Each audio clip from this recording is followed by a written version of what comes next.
Hello all, my name is Tamoy Bhattacharjee, and today I'll be talking about the Solver tool in Microsoft Excel. Microsoft Excel, we already know, is a well-established software in the business world. Its capabilities are immense, and that's what makes it so desirable for everyday use. One such tool that it offers, like I said, is the Solver tool, and I believe it to be one of the most crucial and important tools that Excel has to offer. The reason for this is I feel that Excel really takes out the guessing aspect when it comes to projections, goals, and targets a firm may set up for itself. For example, if a business owner, if I wish to achieve a $600,000 profit at the end of the year, then I know I should have about $50,000 in profit every month. Not only do I have a target in mind now, I know the price and the cost for each of my items that I sell. And using those, we wish to know what is the number of items that we have to sell in order to achieve our target profit. And that is what I'll be showing you here in 3 different scenarios in a project that I've set up with a business called Premium Auto Parts. At Premium Auto Parts, we sell 3 things: engines, transmissions, and wheels. We sell each engine at $2,000 with a cost of $500. We sell a transmission for $800 with a cost to us for $400. And we sell a set of wheels for $1,000 with a cost to us for $700. Now, we know the cost, we know the price, like I said, and we know how much we want to achieve for the month. What we don't know is exactly how many of these items do we really have to sell, just so we can have a rough idea of how many we have to sell, and would that give us the target profit that we require. We can do it the hard way, which is you can go in here and you can manually adjust it accordingly, however you want. You can put in numbers, you can do the math, you can be here all day pretty much, and that's just not the most efficient way to go about it. There's a business to be ran, and people just you don't have time to go back and forth, redoing calculations, something changes, and it's just not efficient. So the best way to go about it would be to just simply have a spreadsheet at the start of the year, whenever, and simply go back into it whenever something changes, and just use the solver function. And we are going to do just that. For the first scenario, we are going to go into Solver, and you can see you can just go into Solver by the Data tab up top and go under Analyze, hit Solver. Once you do so, you're going to see this window. And this window has a couple of options here, and we're just going to go through it real quick. The first option is the Set Objective box, and what this is pretty much saying is that which cell in the spreadsheet are we setting as our objective, as our goal. And in our case, we know that is this box under total profits for the month. This is the cell, and we want that cell to be at a value of, like I said, $50,000.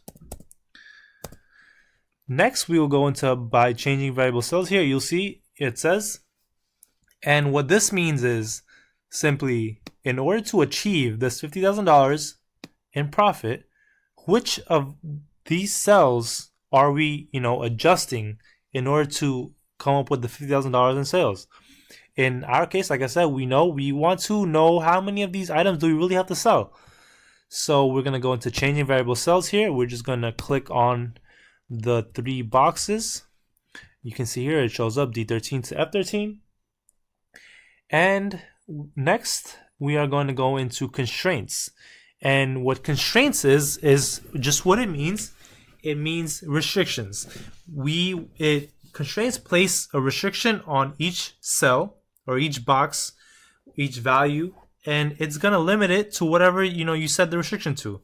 In our case, we just want a profit. We don't want to really put any constraints, but only thing we are gonna do is because it is a quantity field, we don't really want decimals because it doesn't look really nice to the eyes. We want a nice whole number for quantity. And so to do so, we are simply going to go into Add here. And we just want to click on each cell, and we're going to go through it, and you're going to click on the down arrow, and you're going to simply go down to this integer function here, or integer option, and click on integer. And what this is going to do is it's going to, for this cell, D13, it will only return a value that is an integer. It will not give out anything else. And so we're going to go through it for each of these cells. Again, integer, add. And for this one also, integer. And we're going to hit on OK. Now you can see it shows up, constraints, D13, E13, F13, all will return integers and only integers. Now we are just going to hit solve. And you're going to see here it says solver found an integer solution with intolerance. All constraints are satisfied. We're just going to hit on OK. Now you can see here our profit is now $50,000. And all of these remaining boxes have adjusted accordingly. 25 engines, 8 transmissions, and 31 wheels. If you weren't keeping track of what these values were before, let's just do that one more time. Let's say we want a $60,000 profit for the month. We're just going to change the 50 to a 60 and keep an eye on these quantities here, 25, 8, and 31. We're going to hit solve. We're going to hit OK. You can see here these numbers have now changed. Again, that is what Solver does. It is that easy. It is, one of the most simplest tools that Excel has to offer, and I feel it's one of the most important. Now let's go through 2 more scenarios.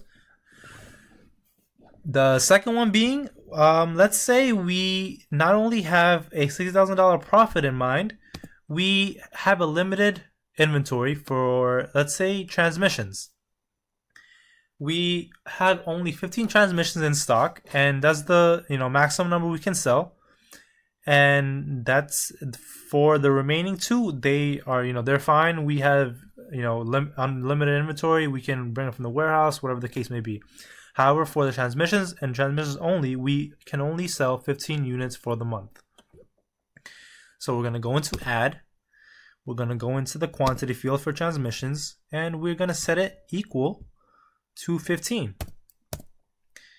Again, it's equal to 15 because we want to sell 15. That is our goal, and that is what we will adjust everything else to. So we're going to hit OK. And we are going to just hit solve again because nothing else is changing. Only the quantity for the transmissions is changing.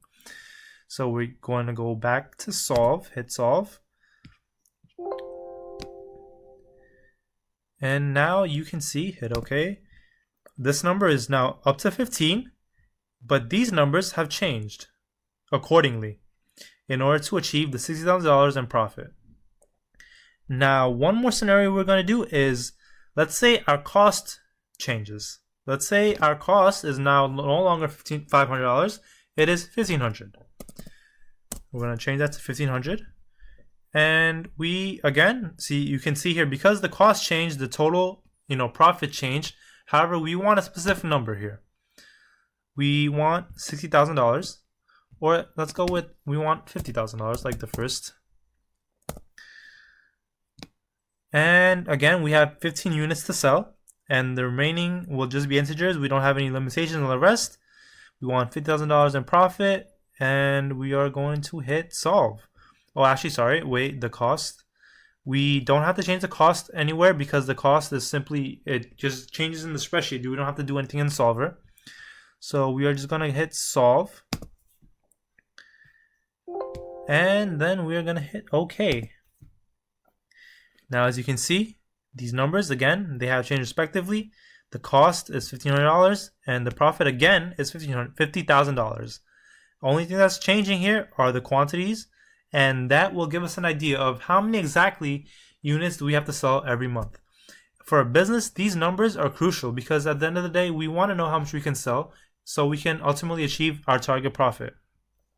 This is the beauty of Solver, and this is why I feel it is one of the most important and easiest tools that Excel has to offer. Thank you all for listening, and I hope you have a great day.